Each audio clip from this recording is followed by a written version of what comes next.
Case file #001. He sold the Eiffel Tower and got away with it. The archivist files.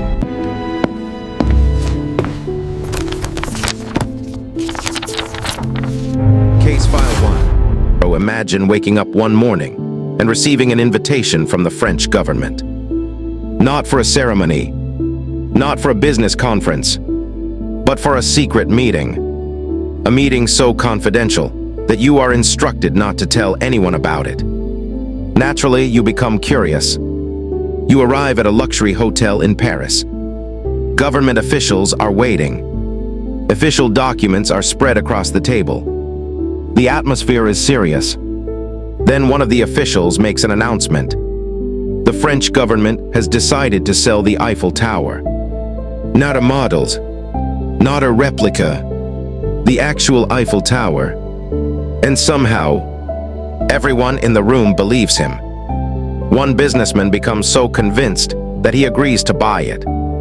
He signs the papers, hands over the money, and walks away believing he now owns one of the most famous landmarks on Earth. There was only one problem. The man selling the Eiffel Tower wasn't a government official. He was a con artist, and by the time anyone realized the truth, he had already disappeared. This is the unbelievable true story of Victor Lustig, the man who sold the Eiffel Tower. Act 1, The Perfect Opportunity, Paris, 1925. The Eiffel Tower was already one of the most recognizable structures in the world. Today, it's difficult to imagine Paris without it. But at the time, many people viewed it differently. The tower was aging. Maintenance costs were increasing. Newspapers frequently discussed the enormous expense of keeping it standing. Most people read those articles and moved on. Victor Lustig saw something else. Opportunity. Victor wasn't a thief in the traditional sense. He didn't rob banks. He didn't break into houses. His specialty was something far more dangerous. He convinced people to hand over their money willingly. And he understood one powerful truth. People don't fall for scams because they're stupid. They fall for scams because they want something badly enough to ignore their doubts. When Victor read about the Eiffel Tower's maintenance problems, an idea immediately formed in his mind. What if wealthy businessmen could be convinced that the government secretly wanted to get rid of it? It sounded ridiculous, which made it perfect, because nobody expects a scam that outrageous. Act 2, Building the Illusion. Victor began preparing carefully.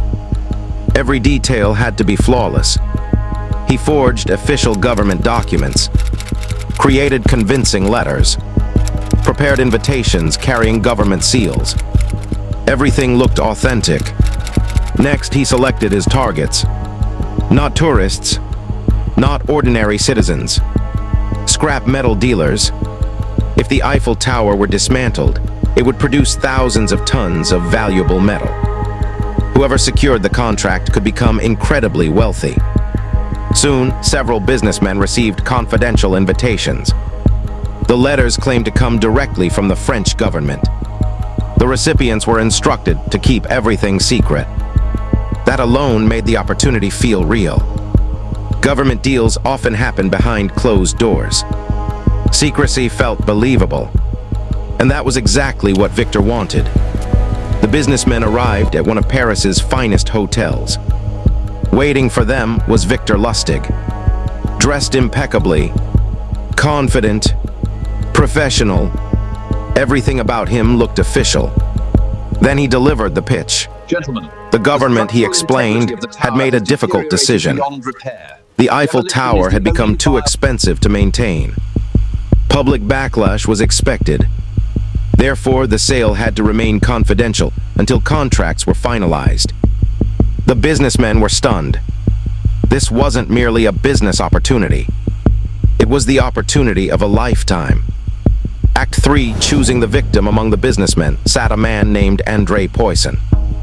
Victor immediately noticed something different about him. Poisson wasn't the richest man in the room. He wasn't the most experienced. But he desperately wanted success. He wanted respect, recognition, A chance to prove himself. Victor knew exactly how to use that. Listen very carefully. Over the following days, What he I am gave about to Poisson tell you special cannot attention. leave this room. Private Do you meetings, understand the gravity of the situation? additional information, small hints suggesting that he was the preferred candidate. Slowly, Poisson became convinced that he was winning, that the Eiffel Tower contract was almost his. Then Victor introduced one final detail, a bribe. According to Victor, government officials often expected personal compensation. Nothing official, nothing written down, just an understanding between businessmen and officials. Oddly enough, this made the story even more believable. A perfectly honest official might seem suspicious. A slightly corrupt one felt real. And that was the moment Poisson's doubts disappeared. Act 4, the sale. Poisson agreed.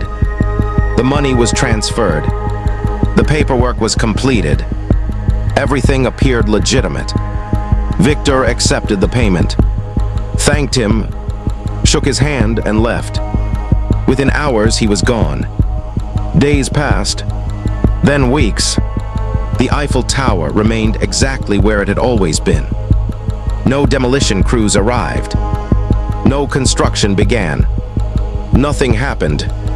Slowly, the horrifying truth became impossible to ignore.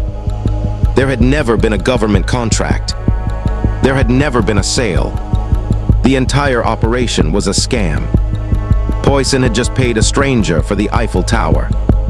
Imagine explaining that to your friends. Imagine explaining it to the police. The embarrassment was overwhelming. And Victor had predicted that.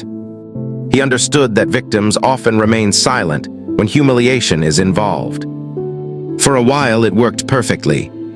No investigation. No headlines. No immediate pursuit. Victor escaped. Act 5, the insane twist. Most criminals would have disappeared forever. Victor Lustig wasn't most criminals. Incredibly, he returned to Paris. His plan: sell the Eiffel Tower again. The exact same tower. The exact same story. The exact same scam. This time, however, one businessman became suspicious. Questions were asked. Rumors began spreading. Victor sensed danger immediately. Before authorities could act, he vanished once more. The second attempt failed, but the first had already secured his place in history. Climax: so how did Victor Lustig sell the Eiffel Tower? The answer wasn't forged documents. It wasn't fake government seals. It wasn't luxury hotels. The real secret was understanding people. Victor knew that ambition can blind judgment.